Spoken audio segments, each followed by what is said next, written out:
आज Doubtnut app download करें। Doubtnut पर अपने सभी गणित, रसायन विज्ञान, भौतिक विज्ञान और जीव विज्ञान के डाउट्स का करो सफाया। बस प्रश्न की फोटो खींचो, एक ही प्रश्न को क्रॉप करो और तुरंत वीडियो सोल्यूशन पाओ।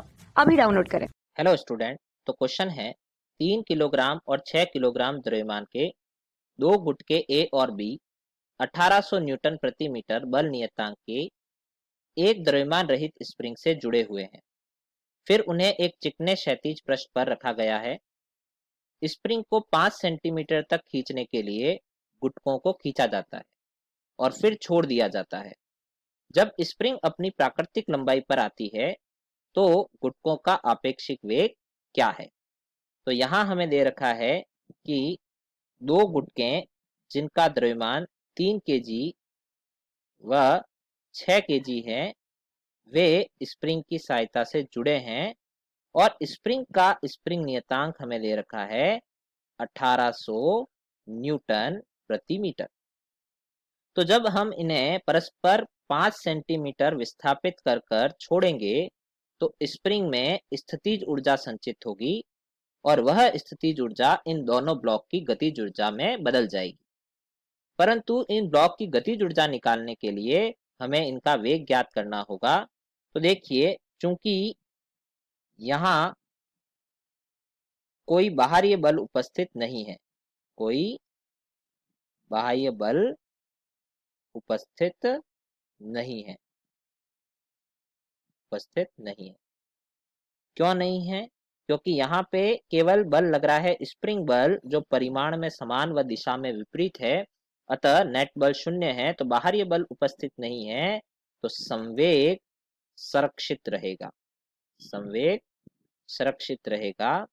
अतः हम यहाँ कह सकते हैं कि 3 केजी का संवेग यानी 3 इंटू V1, यदि हम 3 केजी का वेग V1 माने और 6 केजी का वेग V2 माने, तो 3 इंटू V1 बराबर होगा 6 इंटू V2।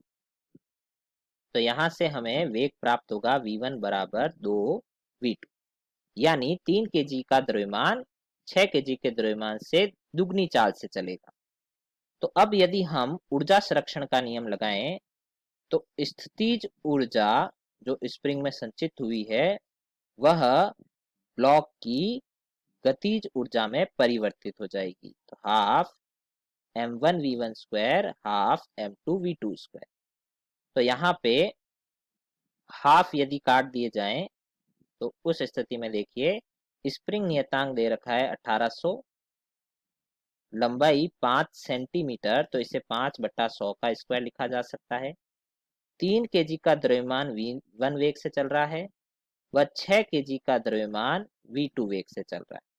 अब यदि हम V1 के स्थान पे 2V2 रख दें तो देखिए 1800 इंटू 25/10,000 बराबर 3 into 2V2 square plus 6 into V2 square.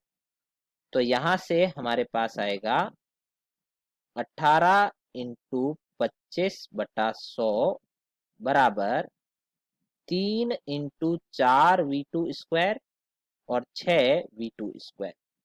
तो 12 व 6 हो जाएगा 18V2 स्क्वायर बराबर 18 इंटू 25/100। तो यहाँ से देखिए 18 से 18 कट जाएगा, तो हमारे पास V2 क्या आएगा? V2 बराबर आएगा 1/4 का अंडर रूट, यानी 1/2 मीटर प्रति सेकंड। यह V2 का मान आ गया।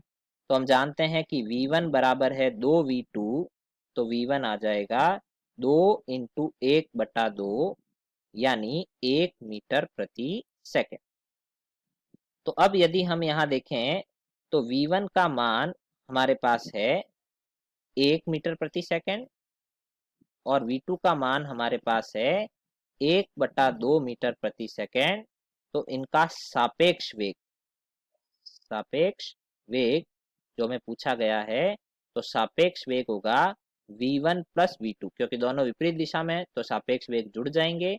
तो 1 + 1/2 यानी 1.5 मीटर प्रति सेकंड, यह इनके आपेक्षिक वेग या सापेक्ष वेग का मान होगा। कक्षा 6 से 12वीं से लेकर नीट, IIT, JEE वो एडवांस के लेवल तक 1 करोड़ से ज्यादा छात्रों का भरोसा। आज ही डाउनलोड करें डाउटनेट ऐप या व्हाट्सएप करें अपने सारे डाउट्स 8400 400 400 पर।